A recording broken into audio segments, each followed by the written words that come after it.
Dyslexic is not a phonetic learner. You know, what's amazing is for the last 120 years since they've been charting or putting data to the dyslexic, the approach from the conventional sources of working with the dyslexic is that we're going to teach them phonetically. We haven't gotten it for 120 years, but by God, we're going to get it. And it just doesn't make any sense. The dyslexic is a whole word learner, and once he knows the word, and he knows what it looks like, what it sounds like, and what it means, it becomes part of the vocabulary. When I first heard about the Learning to Read program, and I heard the word cure, I was very excited, because I had been struggling with students for all these years. And the thing that I really like about it is it uses all the different modalities. It's visual, it's auditory, it's kinesthetic, they're getting their hands in there. And I really believe Bill's program had a great deal to do with Brett being able to not just make it, but frankly excel in the public school systems. The Learning to Read program and the MELT techniques, I won't say I have the answer for 100% of the population out there, but over 9 out of 10 I have the answer. The thing that was really impressive to me was that Bill's real desire was to come up with a program that parents could do it on their own. Well, I think Bill broke the code of dyslexia, of being dyslexic himself. He understood what was going on that made it difficult to read. The principle of the mind's eye, to me, must be what made sense to my son Lee. He could memorize and he could tell you every phonetical rule there was, but it didn't make a hill of beans when it came to picking up a book. Okay, the mind's eye, there's not a whole lot of information about the mind's eye. But to make it simple is no one can see their mind's eye. But the mind's eye is what views the imagination. So if you're picturing a tree, the mind's eye is what's looking at that tree. All right? If you're picturing a word, the mind's eye is what's looking at that word. The mind's eye learning techniques, or what I call MELT techniques, are a tutorial for the parent. And they're very simple to learn. The parent will be implementing these techniques with the child. And the integration and posture will help with location of the mind's eye. Character command will be putting the 3 parts of a word into the child's mind. Tune in, turn on exercises are some weird but very important exercises for the maintenance of the mind's eye.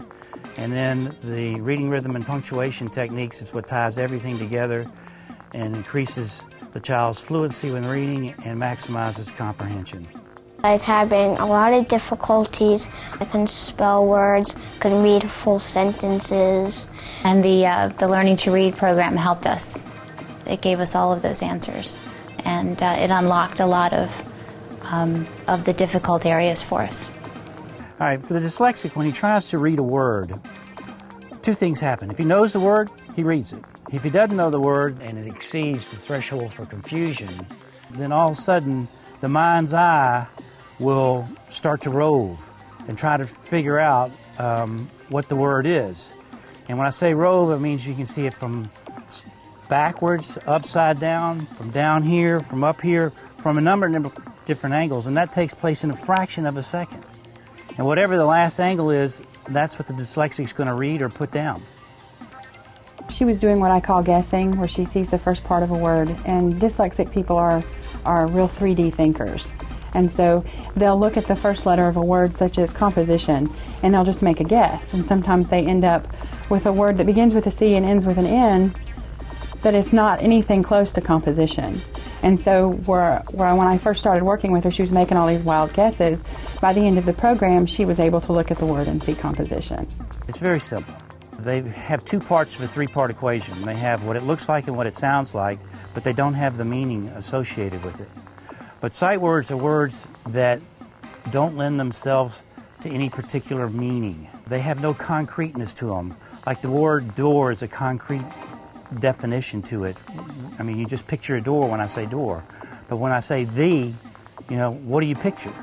Usually, 7 out of 10 times, whoever I'm talking to will picture the letters T-H-E. And for the dyslexic, when we're trying to think with 3-dimensional meaning, T-H-E doesn't cut it. We need to learn things 3-dimensionally. You've got letters, that are raised to give that effect.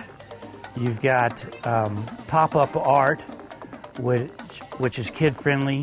One of the unusual features of the books is that there's an audio panel that pronounces a sight word in all the ways a sight word can be pronounced. I like the pop-ups. They were fun to look at. I'm like, when I turn the first page, I'm like, cool. And then I'm like so excited to turn the next page and find a surprise. It was really fun to use. The Learning to Read program is home-based and it's cost-effective. It's a fraction of the cost of other programs that are out there. And you're getting a program that has a definite beginning and a definite end. And I'm saying that you can correct the learning disability with dyslexia in a 3 to 6 month time frame, certainly within a year. Before we started using the Learning to Read program, we looked in a lot of different places for something that we could use. Something that I didn't have to drive to a tutor for or pay a lot of money to a tutor for. Something that we could use together. If you want to learn one word a day or only want to do one reading exercise a day, that's all you have to do.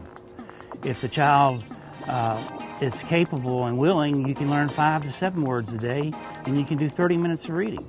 So it's much more flexible because it's home-based. It's a very simple thing. It's easy as a parent to implement, and my son seemed to enjoy it. When you face the challenge of a very intelligent child having a problem with reading, the time commitment is a very small price to pay. It's a matter of just sitting down and doing it, and when you see results, the time's well spent.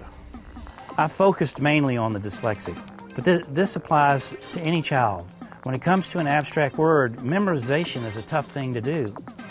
You need the meaning associated with an abstract word, and that's what the books do. So it's for anyone.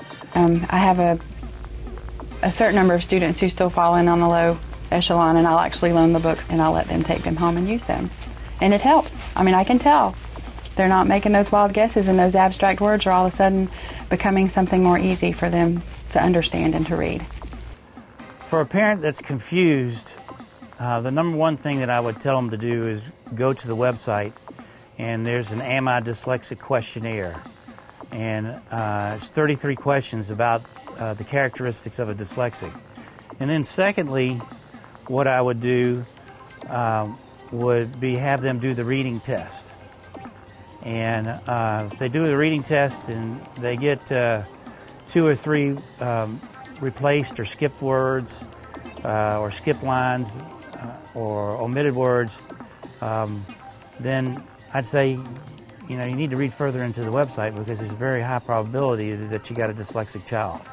These books, the cost is a fraction of what we've spent on other programs that were not successful. When it comes to tackling the problem of dyslexia, there is no certain age. Your child has to recognize that he has a problem and want a solution. Once you get those 2 answers positive, then you can begin. So that means it could be a 5-year-old or it could be as late as 9 or 10. I'm reading chapter books, I'm making books. I think it really helped me a lot than all the other solutions we tried. I think it's helped me the most. There's 2 things that every dyslexic has to have for them to learn how to read and write. One is they have to learn how to manage their mind's eye, and 2 is they have to make abstract words concrete. It's that simple. It's a revolutionary approach to reading. I don't have the fear of thinking, what's that word? I can't finish that sentence. And it just really helped me a lot. You can do it. It's not difficult. It just takes a little bit of time. And it used to be expensive to do what Bill helped us to, but now it's affordable. It's the best investment you can make.